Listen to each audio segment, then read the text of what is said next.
Area ఉంది ఖాళీ చేసుకోండి.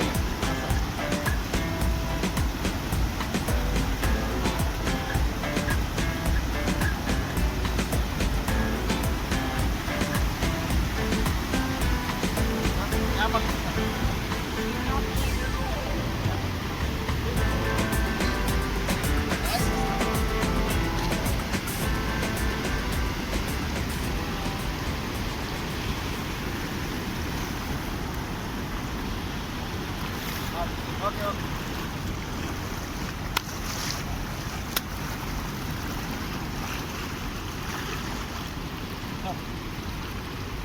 తీసుకోండి.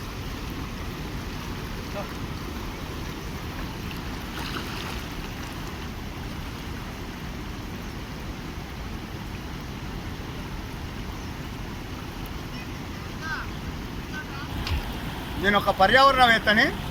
నా పేరు భాస్కర్ రెడ్డి.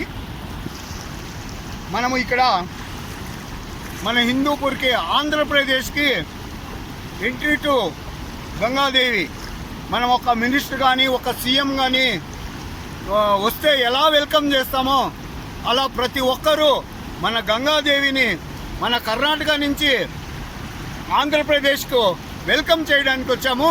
అలాగే గంగాదేవి ప్రకృతి నుంచి మనకు మంచిది చేయాలి.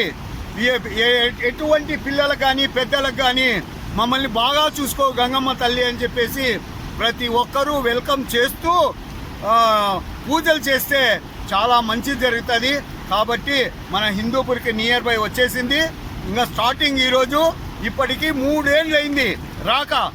3 years బ్యాక్ నేను చెప్పాను ఇంకొక 3 ఏళ్ళు నీళ్ళు ఉండవు, మనకు ఎవరైనా చూడాల్సిందే చూసేయండి. నా లాస్ట్ ఫేస్బుక్లో పోయి చూడండి, భాస్కర్ రెడ్డి ట్రీ హగ్గర్ అంటే గూగుల్లో సెర్చ్ చేస్తే వస్తుంది.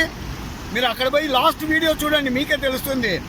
ఇంత పొడవు నీళ్లలో వెళ్ళి నడాలు పొడవు నీళ్లలో పోయి ఇంకా 3 ఏళ్ళు వర్షాలు రావు, మనకు నీళ్ళు అనేది రాదని ఆ రోజు ఖచ్చితంగా చెప్పిన.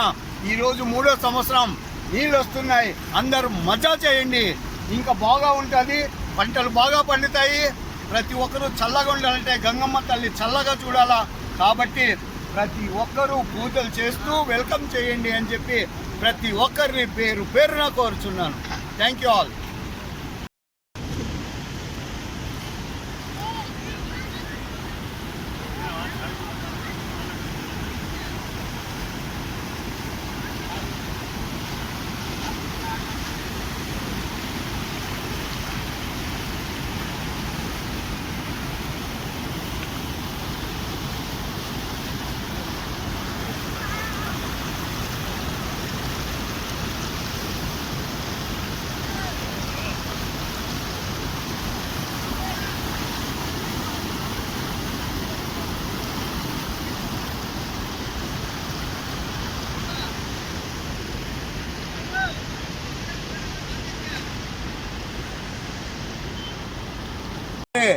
కరెక్ట్గా 2 ఏళ్ళు మనకు పెన్నా రివర్ అనేది రాలేదు.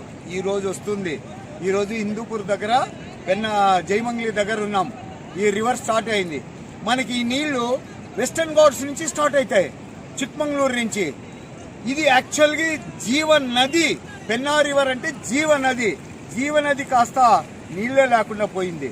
ఎందుకంటే అక్కడ చెట్లు నరికేయడం, ఫారెస్ట్ 60% ఆఫ్ ది ఫారెస్ట్ నరికేసి సొంత భూములుగా చేసుకొని మనము ఏలక్కి, కాఫీ, టీ, రబ్బర్ ట్రీస్ పండిస్తున్నారు. రిజర్వ్ ఫారెస్ట్ ఏందండి కొట్టేయడము? గవర్నమెంట్స్ ఏం చేస్తున్నాయి దీనిల మీద? నీళ్ళు తాగే నీళ్ళక సస్తానం స్వామి అనంతపూర్ జిల్లా. కాబట్టి దీనిల మీద సెంట్రల్ గవర్నమెంట్ కొంచెం చర్య తీసుకుంటే తప్ప మాకు తాగే కూడా నీళ్ళు రాకుండా పోతున్నాయి. ఈ జయమంగళి రివర్ ఈరోజు వస్తుంది, పెన్నా రివర్ వస్తుంది. కాబట్టి పర్వాలేదు. కాబట్టి ప్రతి ఒక్కరూ ఈ పర్యావరణం మీద బాధ్యతగా తీసుకొని ప్రతి రాజకీయ నాయకులు కూడా మన పవన్ కళ్యాణ్ లాగా తీసుకొని శ్రద్ధ తీసుకొని చేస్తే చాలా బాగుంటుంది. అనంతపురం జిల్లా కూడా చాలా సర్వనాశనం చేస్తున్నారు. గత వీడియోలో కూడా చెప్పాను. అడవులు పీకేయడం ఏంటండి? అడవులు రక్షించాలి, కానీ రక్షించాల్సిన అధికారులే భక్షిస్తా అంటే రక్షించే నాతుడు ఎవరు? కాబట్టి పర్యావరణం మీద ప్రతి ఒక్కరూ కన్నేసి చెట్లు నాటి పెంచి పెద్దగా చేస్తారని ప్రతి ఒక్కరిని పేరున కోరుతున్నాను. Thank you all.